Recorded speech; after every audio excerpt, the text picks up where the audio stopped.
കൊരിന്ത്യർക്കെഴുതിയ 1-ാം ലേഖനം 13-ാം അധ്യായം. ഞാൻ മനുഷ്യരുടെയും ദൂതന്മാരുടെയും ഭാഷകളിൽ സംസാരിച്ചാലും എനിക്ക് സ്നേഹമില്ല എങ്കിൽ ഞാൻ മുഴങ്ങുന്ന ചെമ്പോ ചിലമ്പുന്ന കൈത്താളമോ അത്രേ.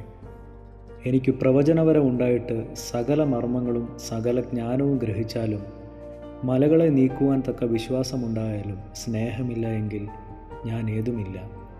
എനിക്കുള്ളതെല്ലാം അന്നദാനം ചെയ്താലും എൻ്റെ ശരീരം ചുടുവാനേൽപ്പിച്ചാലും സ്നേഹമില്ല എങ്കിൽ എനിക്കൊരു പ്രയോജനവുമില്ല.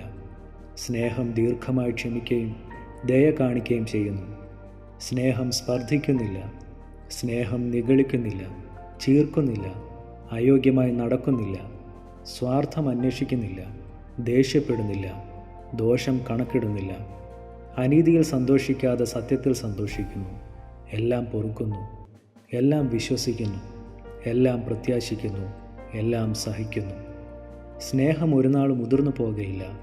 പ്രവചനവരമോ അത് നീങ്ങിപ്പോകും, ഭാഷാവരമോ അത് നിന്നു പോകും, ജ്ഞാനമോ അത് നീങ്ങിപ്പോകും. അംശമായി മാത്രം നാം അറിയുന്നു, അംശമായി മാത്രം പ്രവചിക്കുന്നു. പൂർണ്ണമായത് വരുമ്പോഴോ അംശമായത് നീങ്ങിപ്പോകും. ഞാൻ ശിശുവായിരുന്നപ്പോൾ ശിശുവിനെ പോലെ സംസാരിച്ചു, ശിശുവിനെ പോലെ ചിന്തിച്ചു, ശിശുവിനെ പോലെ നിരൂപിച്ചു. പുരുഷനായ ശേഷമോ ഞാൻ ശിശുവിനുള്ളത് ത്യജിച്ചു കളഞ്ഞു. ഇപ്പോൾ നാം കണ്ണാടിയിൽ കടമൊഴിയായി കാണുന്നു, അപ്പോൾ മുഖാമുഖമായി കാണും. ഇപ്പോൾ ഞാൻ അംശമായി അറിയുന്നു, അപ്പോഴോ ഞാൻ അറിയപ്പെട്ടതുപോലെ തന്നെ അറിയും. ആകയാൽ വിശ്വാസം, പ്രത്യാശ, സ്നേഹം ഈ മൂന്നും നിലനിൽക്കുന്നു. ഇവയിൽ വലിയതോ സ്നേഹം തന്നെ.